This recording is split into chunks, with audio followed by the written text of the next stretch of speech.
అప్పటికప్పుడే ఉడికించి చేసి పెట్టే ఫుడ్ తొందరగా డైజెషన్ అవుతాం. అవునా? ఈ అంగిట్లో తీసుకొచ్చి పెట్టే తినేసినాడంటే వాడు మళ్ళీ అన్నం తింటున్నాడా? అసలు బిస్కెట్ అయితే జంక్ ఫుడ్ అంటారు. బిస్కెట్ కూడా అరుగుదల లేదు. అది మ్యారీగోల్డ్ అవని ఏదైనా అవని అంటే ఆ విధంగా ప్రాసెసింగ్ దాన్ని తయారు చేసేది ఒక వ్యక్తి అయితే దాన్ని నిల్వ చేయడానికి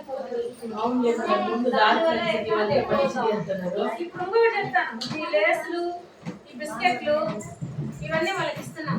దాంట్లో ఏం ఎక్కువగా సాల్ట్ ప్రతి ఫుడ్లోనూ టేస్టింగ్ సాల్ట్ ఎక్కువ ఉంది. మసాలా విధమైన చాట్ మసాలా వల్ల గ్యాస్ట్రిక్ వస్తుంది, ఫుడ్ ఏర్పడుతుంది. మా ఇంట్లో మ్యాక్సిమం ఇంకొకటి ఇప్పుడు మధ్యలో మనం లేటెస్ట్ గా బిడ్డకు ఎమర్జెన్సీకి ఒక 2 నిమిషాల్లో మన మ్యాగీని పూర్తిగా మానాలి.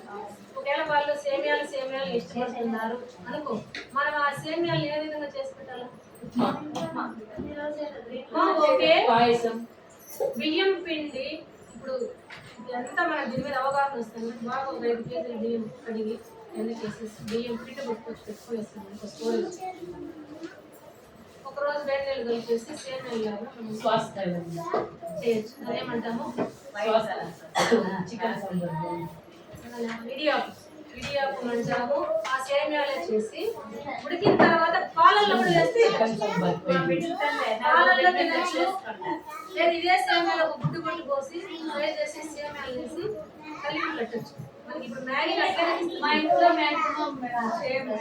ఒకవేళ అది అలవాటు ఉంటే దాంతో పాటు ఆకుకూరలు తినడానికి పాలు ఉడికించేసి